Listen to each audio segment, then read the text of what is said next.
Yo, what is up guys, it's your girl Bex and welcome back to the race rundown post spectacular weekend in Silverstone. So, we have a lot to cover this episode, but before we start, I just want to say thank you to everyone that's supporting the show. It means a lot to me. If you haven't already, please like, subscribe, leave a comment. Every single piece of engagement is great for me. Follow me on socials and feel free to just join the Facebook group and come along for the crazy ride that is the Race Rundown podcast as we continue to grow. So, without further ado, let's just get straight into it. So, there was a great start for everybody, considering the weather, which then led to Lawson straight into the wall. Then, safety car, because of this. Bortoletto then out on lap 5. At this point, 3 yellow flags in 5 laps, which is honestly just craziness. Then on lap 6, full transparency, the ice cream man turned up outside my friend's house, so we had an ice cream break at that point. Lap 11, I was still paying attention, I was still keeping notes.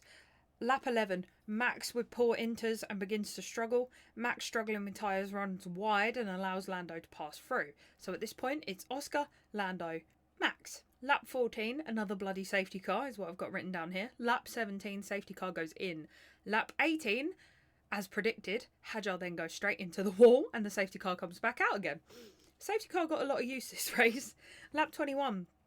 Safety car comes in and Max ends up spinning, losing himself 8 places. This was shortly after the Piastri debacle. So in between this, there was obviously the safety car coming back in. Oscar slams his foot on the brake, as we've seen Russell do in the past. And Max shoots past him because obviously he wasn't expecting it. I think that McLaren and Oscar were expecting that to be a penalty for Max, and instead it backfired on them. It was clear as day what Oscar was trying to do, and to be honest, I think he deserved the penalty that he got. So anyway, Max had cold tyres at that point. He probably had a couple flat spots as well. Lap 21, after the safety car comes in, he ends up spinning, losing himself 8 places. So at this point, it's then Piastri, Norris and Stroll. Dear Lord Jesus, you could tell it was a wet race because Stroll becomes Senna in the wet, honestly. As a friend of mine said that I was watching the race with, Stroll becomes Senna in the wet. So, the safety car, Oscar slammed his foot on the brakes as we know. This was then being investigated at this point. Lap 23, Antonelli then had to retire the car. Sad times. Lap 24, Russell overtakes Hamilton. I laughed a little bit, I'm not going to lie. Lap 25, it then flashes up on the screen that there is a 10-second penalty for Piastri as a result of that safety car incident. Lap 27 is then another 10-second penalty. The FIA were on one this weekend when it came to penalties for Yuki for an earlier collision with Lawson, I believe. So then Oscar goes into the pits, does the 10 seconds, manages to maintain second position. Not bad. George, on lap 39, then says, you know what, I think it's time for slicks. We've been on inters way too long, bro. Lap 40, George then spins. So it wasn't time for slicks, was it? Everybody that was on slicks had a bit of a hard time, so I don't think it was. Then the rest of the race was pretty uneventful, she says, having seen the rest of the race. The rest of the race was pretty uneventful. However, in all of this, there was a dark horse in the form of the Kick-Sauber bright green tractor. Niko Hulkenberg, after waiting 15 years, gets a podium. Finally. 3rd position for Niko Hulkenberg and gets handed a Lego trophy. A Lego trophy. So, our position 1, the winner, we had Lando Norris at his home race. Great for me. Love to be a McLaren girly. The points between Lando and Oscar are now even smaller, which honestly raises my heart rate to a questionable level. So then Oscar was obviously 2nd, very unhappy about it. Niko, everybody loved Hulkenberg on the podium. I feel like there was peace and tranquility amongst all Formula One fans when he took the podium, in the fact that we could all agree that he deserved it and was there for a reason.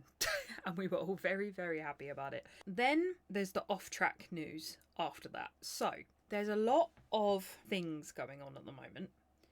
In terms of, there's a lot of hoo-ha about who is going to end up where next season. The biggest hoo-ha of them all at this point is obviously Max to Mercedes. We'll touch on that in a second. The driver lineup for 2026, as it stands at the moment, is, these are the confirmed drivers: Pierre Gasly for Alpine, Fernando Alonso and Lance Stroll for Aston Martin, Gabriel Bortoleto and Niko Hulkenberg for Audi, Lewis Hamilton and Charles Leclerc for Ferrari, Oliver Behrman and Esteban Ocon for Haas, Lando Norris, Oscar Piastri for McLaren, Max for Red Bull, Alex Albon for Williams, Carlos Sainz for Williams. So this then leads us to who is going to end up where. At the moment, the biggest rumour is that Max's camp are speaking to Toto's camp about him moving to Mercedes. I'm not sure about that. This then obviously leaves George without a contract. He's taken Mercedes team name out of his bio on Instagram. Wow, big deal. Which suggests to me that maybe not all is happy at home, if you know what I mean. He claims he hasn't been speaking to other teams. People are saying that he has been. Who knows? I have also seen a potential leak from F1 TV. I don't know how true this is, which is a graphic of the Cadillac team featuring Bottas and Perez. I don't know how to feel about this. It would be amazing, but we'll have to see. I will keep you guys posted as we get the information. They've been teasing Bottas for a while. I'm not sure if Perez is the right choice, but we'll see as it unfolds. Another part of on-track news that I want to keep you guys posted on is obviously Carlos and his performance so far. I'm not sure how he's taken to the Williams, to be honest. He isn't doing badly. However, I think he just needs to pace himself at this point. Otherwise, there could be some issues. I've got here FIA rules and bullshit penalties. I don't need to touch on that. They're driving me crazy with these 10-second penalties at this point. They need to just let them race, personally, because it's getting boring now. And the final thing that I want to talk about, which is funny but also not funny, is Lando and his broken nose. Broken nose, damaged nose, same thing. A photographer was taking photos and was leaning on this piece of wall.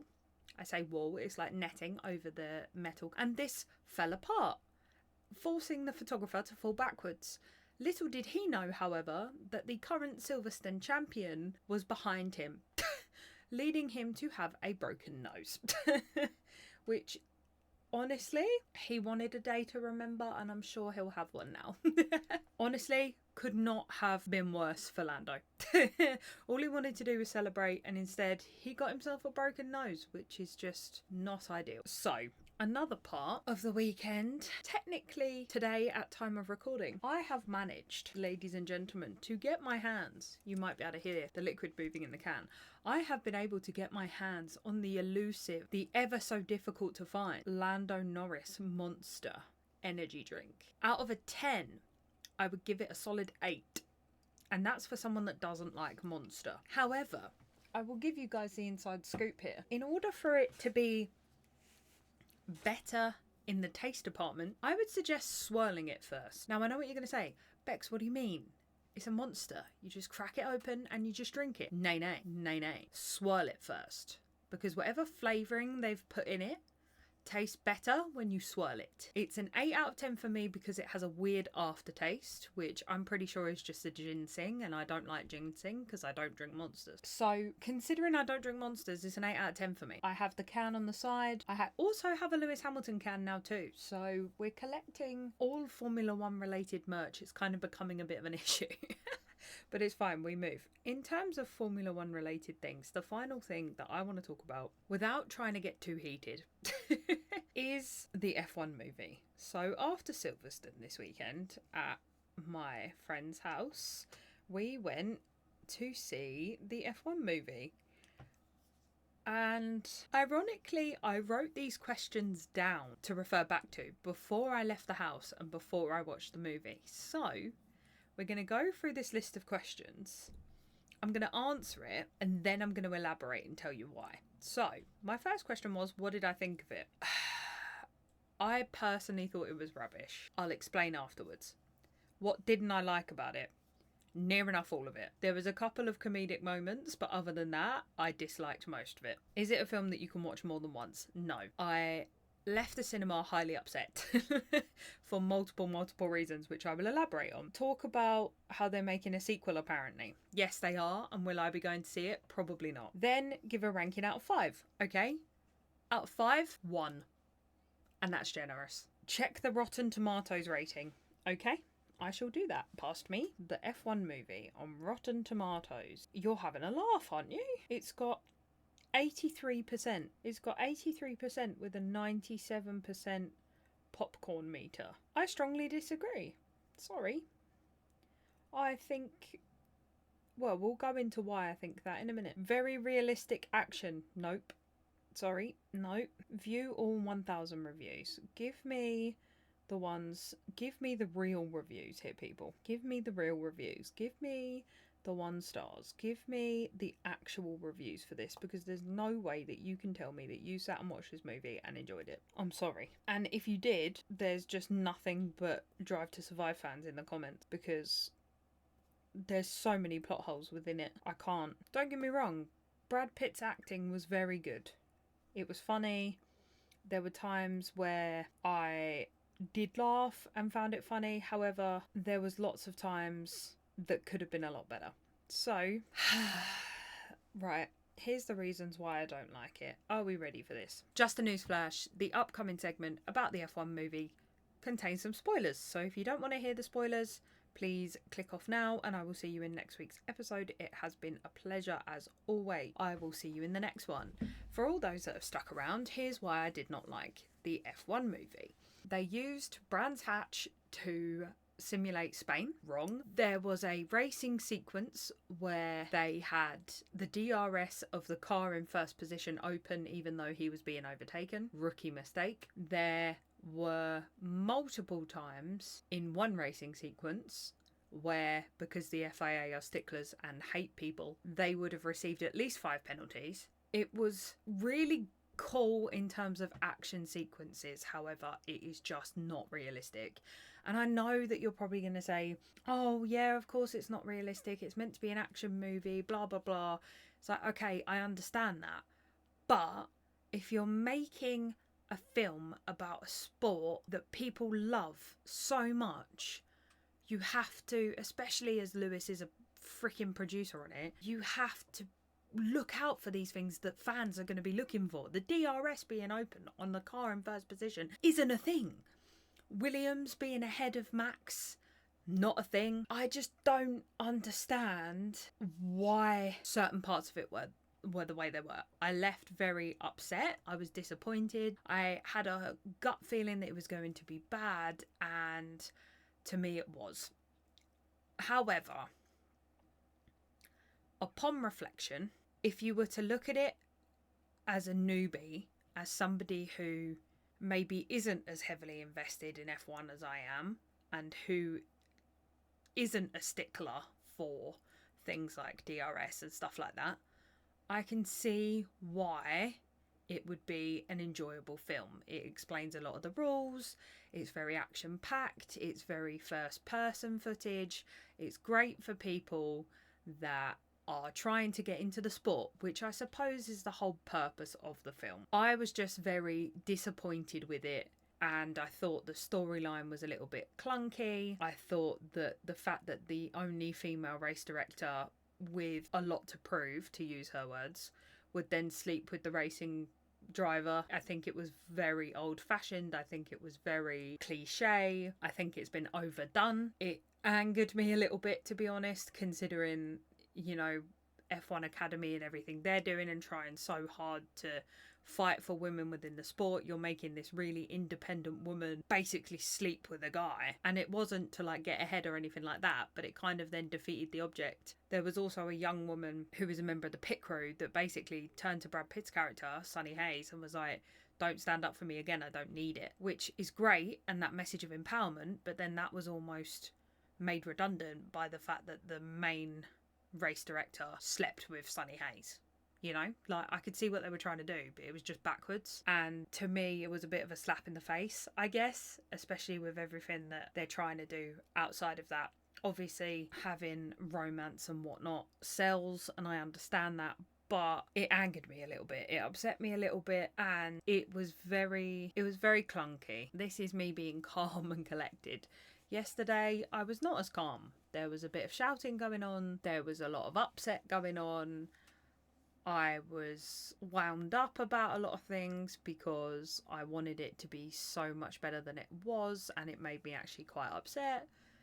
And the fact that Lewis could sign off a film as an executive producer that almost went against everything that he stood for upsets me. I can see why Carlos, when asked, basically said it's not for the racing purists, because you're right, it's not. As somebody who loves the sport as much as I do, it really did disappoint me. I said I was upset. I think I was more disappointed because I wanted it to be so much more, you know?